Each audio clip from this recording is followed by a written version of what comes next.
গরুর আন্ডা, মহিষের আন্ডা, ছাগলের আন্ডা এগুলা খাওয়া যা জীবনে শুনছেন নি। একটা অফার আছে, আপনারা এটা খাইতে পারবেন।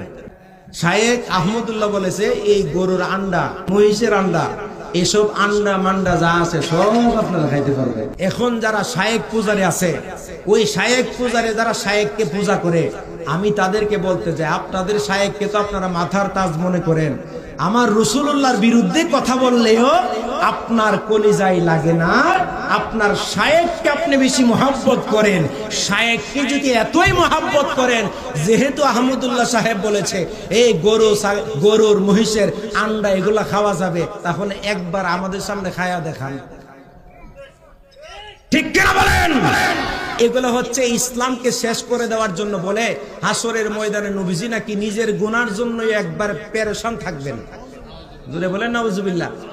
শায়েখ আব্দুর রাজ্জাক বিন ইউসুফ, আজকে তাদের আকীদাগুলো বিদেশে যায় ছেলেরা, যায়া দেশ থেকে বিদেশে যায়, যাইয়া মনে করেন লক্ষ লক্ষ টাকা রুজি করে, আর কোটি টাকার উপরে যে ঈমান, সেই ঈমানকে বিক্রি করে দিয়ে আসে। ঠিক না? ঠিক। সে ঈমানকে বিক্রি করে দিয়ে আসে। যার ভিতরে আলিফ বা তাসা শুদ্ধ করে পড়তে জানে না, ওই ব্যক্তি বিদেশ থেকে আয়সা ফতোয়া মারে, কই এটা বুখারী শরীফ নাই, হ্যাঁ কই বুখারী দেখান না, বেটা বাংলা পিডিএফ বাইর করে দেখা। কথা কোন ঠিক কিনা? এত কষ্ট করে বুখারী, আবু দাউদ, মুসলিম, তিরমিজি এত কিছু করলাম, হ্যাঁ আমরা বুঝলাম না, হ্যাঁ বিদেশ থেকে বাংলা পিডিএফ দেখা, কই এটা বুখারীত নাই। আছে না নাই? এই শায়েখ পূজারীরা তাদের শায়েখকে এত বেশি ভালোবাসে, আমার রাসূলুল্লাহর কলিজায় আঘাত দিতেও তাদের কোন কুণ্ঠাবোধ হয় না। কথা বলেন ঠিক কিনা?